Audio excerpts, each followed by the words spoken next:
HPAI is highly pathogenic avian influenza. It's a virus that mostly infects poultry, but we have been seeing it in dairy cattle since 2024.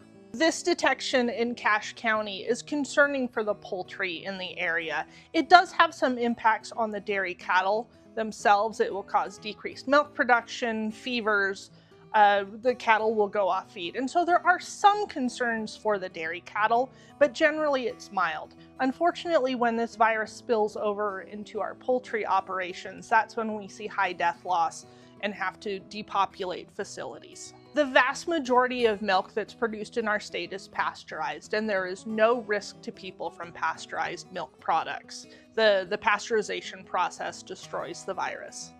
We have seen some mild cases in dairy workers across the US as this virus has spread, mostly pink eye and maybe some upper respiratory signs similar to a cold.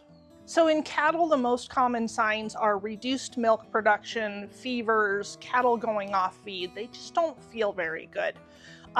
Whereas in poultry, it kills the poultry. It kills the birds very rapidly. And so it's very different signs between those two species. We're still not sure how this disease spreads from dairy to dairy. Some of the things that producers can do is minimize starling populations, minimize rodent populations. Don't move animals between dairies, especially if you don't know the history of the dairy that they're coming from. On the poultry side, people who own birds should watch their birds for signs of illness, especially death. If you lose a large number of birds in a short period of time, please call our office so that we can investigate that. Other signs include difficulty breathing, neurologic signs in those birds. The best way for poultry producers to protect their birds from any form of avian influenza, the primary one is to keep wild birds off the property. Most of the backyard cases that I've seen have involved wild ducks coming onto the property and mixing with the chickens or turkeys that are there.